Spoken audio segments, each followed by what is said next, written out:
First of all, thank you, wonderful people of Los Angeles, the city which is known for creating narratives. When the World War happened, it was Hollywood which actually fought with its soft power the tyrants and the evil people of the world. I don't know how many of you know about it. Thank you, Ruhi, and wonderful energy you've got. Don't worry, whatever happens, I'm pretty used to it. Thank you, Priya. Don't actually just, these are all hiccups. When you make these kind of movies, these kind of things happen. But I remember a few years ago, the Western world ran a campaign against India, and they started, it was called Intolerance Campaign, and they started calling all of us intolerant people. I am a public speaker. I go to lots and tons of panels. I have taken photos with all kinds of people who oppose me, people who have issued fatwa in my name. Fatwa is a decree to kill someone on religious grounds. I have never ever opposed anyone because I believe that is the dialogue which ultimately leads to better understanding of humanity and ultimately to peace. But in all the panels and all the discussions, I have seen hundreds of people walking out, not because of me, but for a variety of reasons. People who champion the cause of tolerance, I have seen only them walking out. Why I'm saying this is because it's very important to understand if you want to understand Kashmir. Why am I in USA? This is the first time in the history of cinema that a film has gone doing rounds, shown in 15 different cities to thousands of people, even 2-3 months before its release. No filmmaker has that kind of guts. Even the best of the directors in the world, filmmakers in the world, do not have the guts to show their film to thousands of people in different countries. The reason is because they are scared of what if some people say it's not a good film. Then the film tanks even before it releases. Then why am I doing it? I am doing it because I am really concerned about young generation's understanding of humanity. My problem is with the younger generation and their indoctrination. Now today, the whole thing is about dumbing down of people. The world is ruled by a nexus of politics and corporate world. Is this nexus of politics and capitalism, the bad capitalism, not the good one? Good capitalism means innovation, means better access to products, to better lifestyle, more comfort. But the bad side of capitalism is creating greed, cutthroat competition, killing people for profit, making countries fight with each other to sell arms, funding warlords for capitalistic gains. This nexus of politics and the corporate world is trying to dumb down human beings. And which is why you will find, if you look pre-2000, you would find a very diverse ideas in different communities and states and countries and geographical regions. There were lots of diverse cultures in the world. But today, you will find that most of the world has started speaking almost the same language. And that is the reason today, if you speak about Kashmir and the genocide of Hindus, why I am using the word Hindus? Because Hindus were killed because they were Hindus. It was a religious war. If it was a political war, I would say Indians. They were killed because they were Hindus. You just saw in this documentary, I did not say it, the guy who killed 20s and 30s of people, he was asked, if you were asked to kill your brother, would you have killed him? He says, yes. Then the journalist asks him, If you were asked to kill your mother, would you have killed him? He says yes. And why he would do that? Why? He's not a soldier. He's not an army man. It's not that he wants to kill inhuman people and barbaric people. He wants to kill those people who do not believe in his religion. And in case of Kashmir, particularly, which was a land of these Hindus who were called Pandits. What does Pandit mean? Pandit means specialist. When people come out of Harvard, they are called Pandits in Boston because they specialized in something. Pandit is a title like MBA, MBBS, like that. When you have innovators, when you have specialized, super specialized in something, then you are called a Pandit.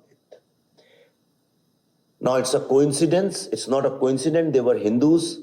It's not their fault. But then in 1300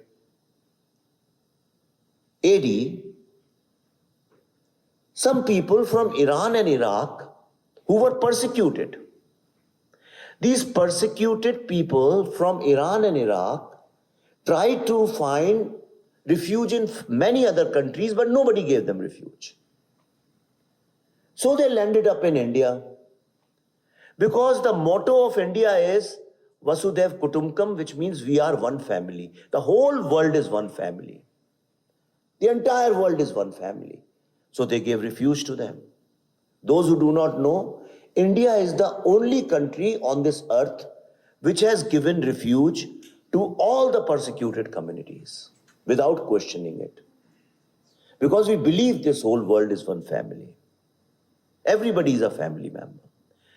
Now these people from Iraq, the persecuted people, they found refuge in Kashmir, and after some time, they picked up swords and they started attacking these people, and they said, convert into our religion, otherwise we'll kill you.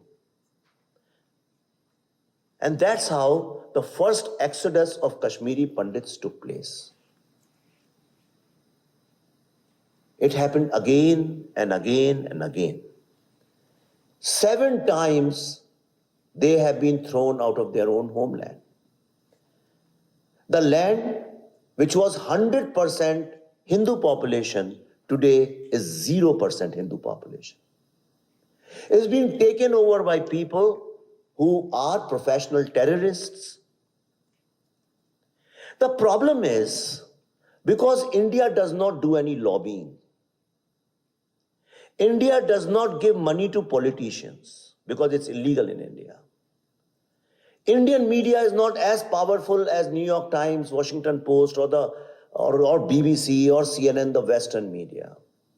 And Indians together are actually different kind of people. They are busy in working, becoming doctors and engineers. They are very rarely activists. And that is the reason that today, if you talk about this persecution, this genocide, which you've seen with your own eyes, people who are coming to see the movie will also see it.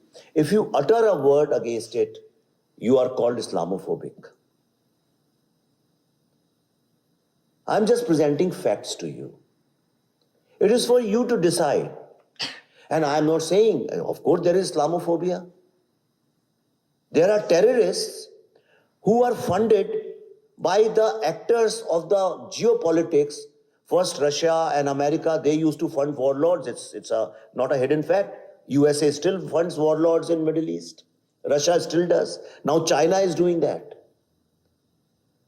Because these the politics and the corporate nexus to sell their products and to establish their dominance in a certain geopolitical region, they fund warlords and create a conflict so that they benefit out of it.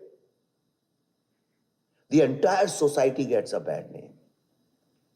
I have been to Saudi Arabia. I know so many people from Saudi Arabia, wonderful people. I've been to Muscat, Qatar, Dubai, all these places, wonderful people. I have some amazingly great friends from Pakistan, wonderful people. Some of the best friends I've ever had are Afghani people. They are all Muslim people. Nothing wrong with them. In the film which you see, the Kashmir Files, if anybody questions credentials, because they're misinformed, they don't want to know. They have a political agenda. Therefore, the first thing they do is denial of truth. They don't want to believe in truth. In this film, most of the Hindu characters are played by Muslim people, and most Muslim people characters are played by Hindu people. Some of the finest crew members are Muslim people. My entire film in Kashmir was done by a crew of all Muslim people. And we used to eat Vazwan. Vazwan is Kashmiri local food. And we are great friends. Nobody has problem at individual level. You will never hate me as a human being unless somebody brainwashes you. Or you are misinformed. And which is why people are fighting with each other. Anybody who talks about Islamophobia definitely has a political agenda. I don't see any Islamophobia. The phobia is a terror phobia. Phobia means when you're scared of something, people are scared of terrorists. That is the problem. But in this world, you can fight terrorists because they have guns. You can have bigger guns and you can fight them. But one thing you can't fight, people who spread fake narratives and brainwash you. It's become impossible for people to speak truth today because this politic and corporate nexus has taken over. That's why it's very important for you to understand that the biggest threat to this world is intellectual terrorism. The moment you try to speak your mind, somebody is there to silence you.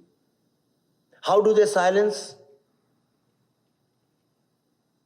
By telling you that you are guilty of something, with denial, by shutting you up, by shadow banning you on social media, by suspending you.